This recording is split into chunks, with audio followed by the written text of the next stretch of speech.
The PlayAction Podcast is fueled by Picasso's Pizza, where every night is pizza night. Joe Brady has a short week to fix the Buffalo Bills offense. We break down the heavy lift he faces. We'll examine the Bills' defense and what they need to do moving forward. And here come the New York Jets with a defense that has the Bills' number and everyone's number. The PlayAction Podcast starts now. If you missed it on Tuesday, we already did a special edition podcast talking just about the Ken Dorsey firing. We're going to get a little more into it now today, though, what it means for this team moving forward. Joe Brady's the interim OC for the Bills. Mark, just, what are your thoughts on kind of everything now that you've had time to process? I do think there is it's a crisis. The New York Times playoff simulator machine has their playoff chances down to 19%. Given the schedule they face, that's it's low, very low.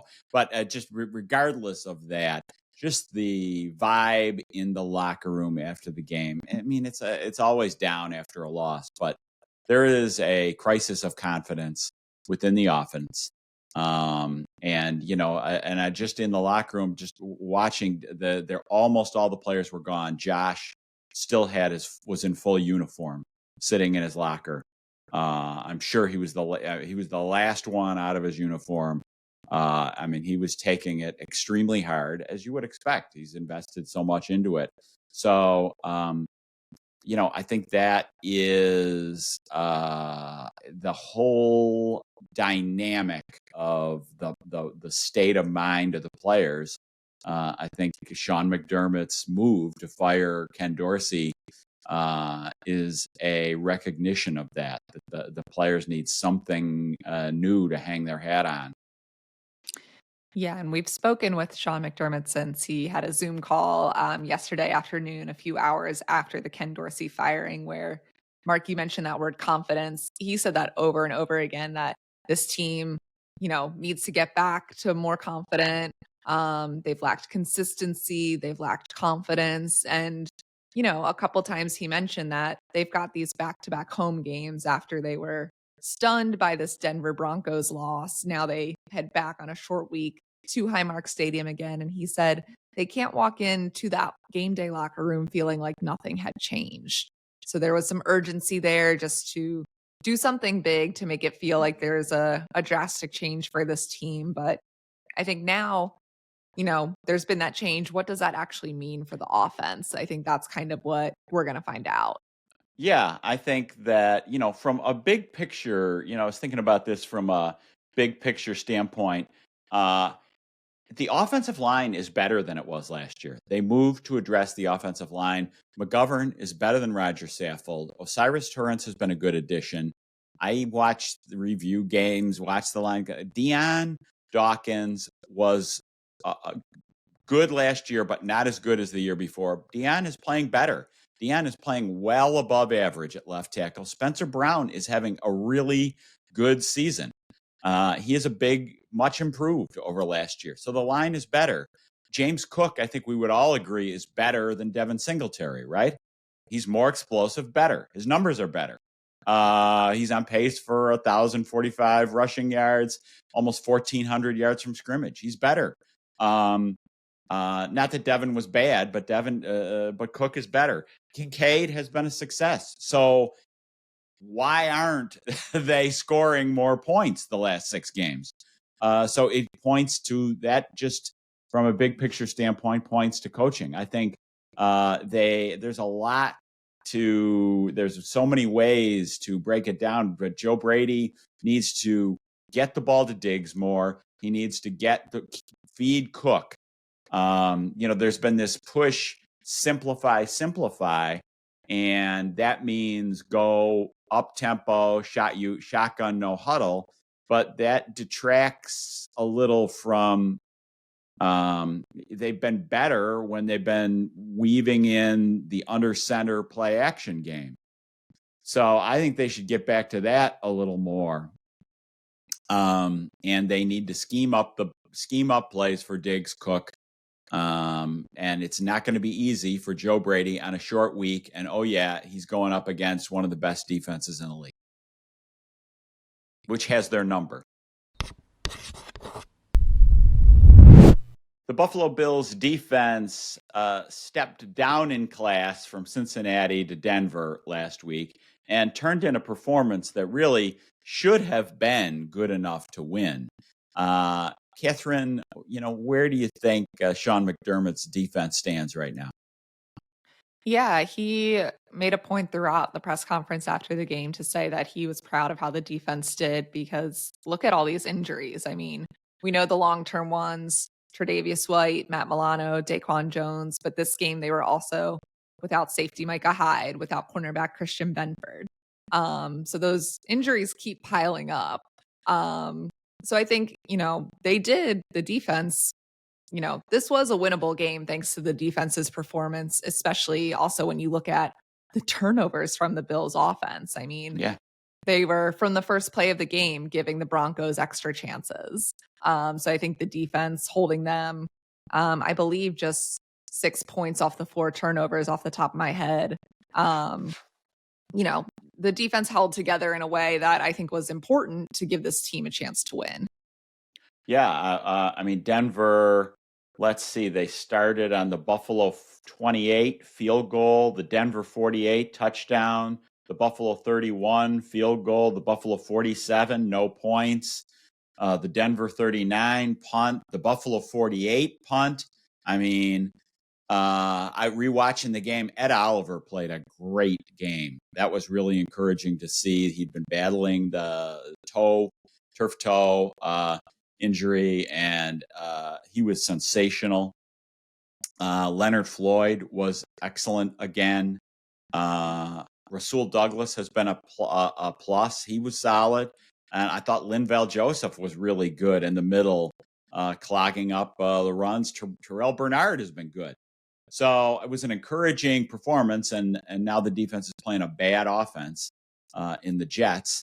So, I think there is, hope that the defense can carry its weight going forward. Yeah, and a lot of new names in that mix too. I mean, guys they added right at the trade deadline. Leonard Floyd, still just his first season with the Bills. So it's really a revamped defense from last year, excuse me. But I think just kind of the way they've been able to do that next man up mentality. I mean, it's so cliched, but you have seen it here with all these injuries, especially. Yeah, I think this, we're not going to get, we shouldn't. So this week's game, you talk about like the Cincinnati game, we said, boy, the offense really needs to pick it up because obviously the defense isn't shutting down Cincinnati's offense.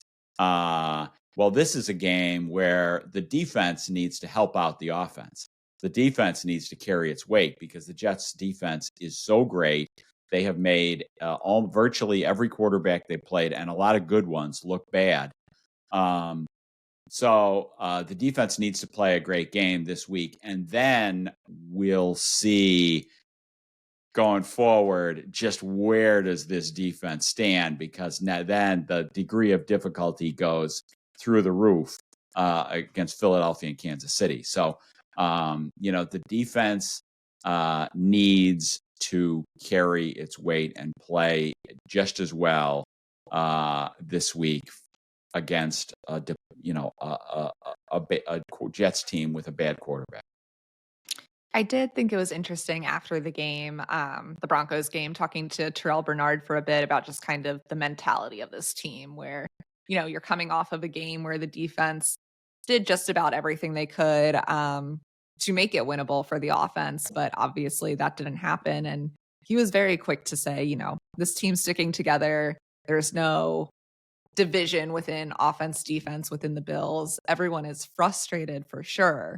But he was making it a point to, talk to guys to say, hey, we can still reset. We can still do this. So I thought on top of his play, that was, a lot of leadership from a guy who's just starting this season.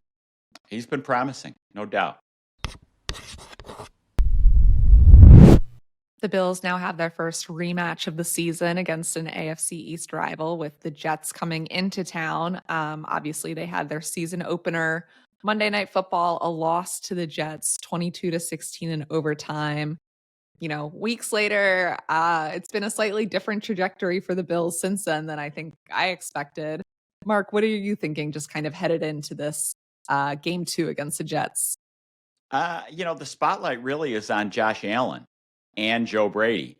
The Jets have had the Bills' number. They've had everybody's number. Their defense does.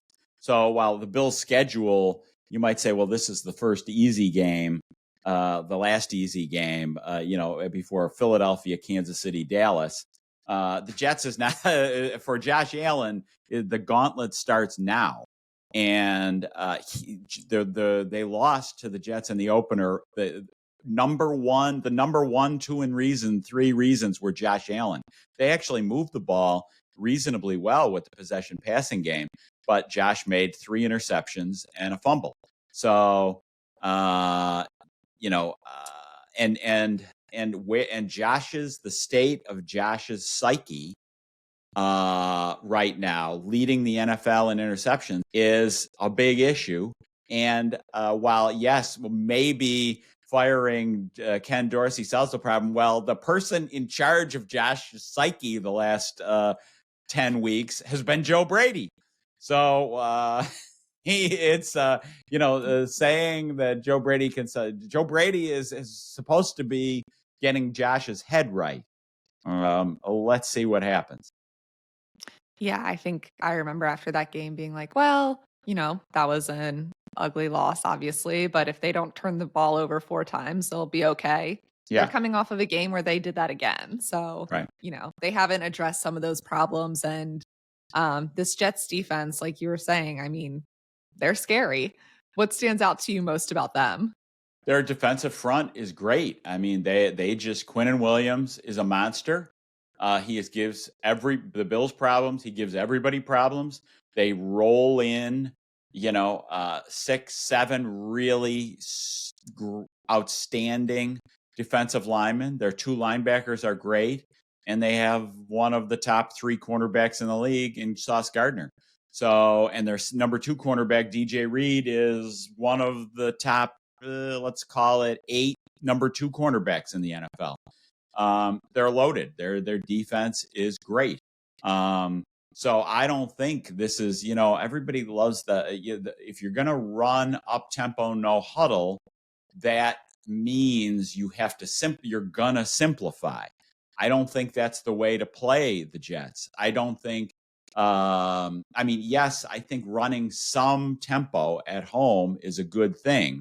But putting the whole onus on Josh Allen, and putting the offensive line in a tough spot against this defense is not a great thing to do. Now, the flip side of that is the Bills are somewhat locked into the 3 wide receiver set because they don't have Dawson Knox. But if I'm Joe Brady, I mix in the second tight end, Quentin Morris, a little bit, or play Reggie Gilliam a little bit, and try to take a little burden off of Josh and the pass protectors against this monster front. Yeah, I thought it was interesting during when Sean McDermott was speaking after firing Ken Dorsey. He was asked directly if he thought the offense had become too predictable. And he didn't really answer it, but it felt like maybe to me, it felt like a yes. Mm-hmm. So I think when you're coming off of a short week where you've just had a change at offensive coordinator, but one of the issues may have been predictability, what do you do now against this Jets defense that, as you've said, Mark, has had the Bills number for a while now? How do you mix it up and quickly to take advantage of, what you can do against the Jets defense? Yeah, it's not like if you're Joe Brady, you got a short week and you're playing the Jets. I mean, this is no magic bullet changing the coordinator. I mean, certainly there are things. Yes, I agree with everyone that they need to scheme up plays better for Diggs, Hardy, Davis. and that Dorsey should be criticized for that. And they have been a little too predictable. But, solving the problem this week is a tall order. Now, on the flip side, if the Bills can avoid giving the Jets short fields, the Jets offense is 29th in yards, 30th in passing, 32nd in third downs, 30th in points. Zach Wilson scares no one. He might scare his own team a little bit, or Jets fans probably. I'm sure he scares some people, which I say as someone who doesn't scare many people. But yeah, I think they do have at least, you mentioned the flip side there. That's where this game is going to come down to. If they can, hold the Jets offense enough, which they should be able to do, it takes the onus off of the Bills offense against a defense that really is high caliber. And the Bills, did keep the Jets to 16 points in that opener. I mean, they got a punt return in overtime that almost was a touchdown. So it was really 16 points. But the run defense did get exploited a little bit by the Jets in the opener. So that's going to be the way that, it's been proven. Run the ball, keep Josh Allen off the field, leave the Bills to 8 or 9 possessions. They're going to commit 2 or 3 turnovers anyway, so now it's 6 possessions. That's what you're thinking if you're the opponent. Now all we got to do is stop them 6 times. Boom, game over. So the Bills' run defense will be the one on the spot this week. Yeah, so there's a ton to watch for in this game as the Bills very much need a reset. We'll have all your coverage leading up to it, post game as well on buffalonews.com. And then make sure you subscribe here wherever you're getting your podcasts to keep listening as we continue to cover the Bills season.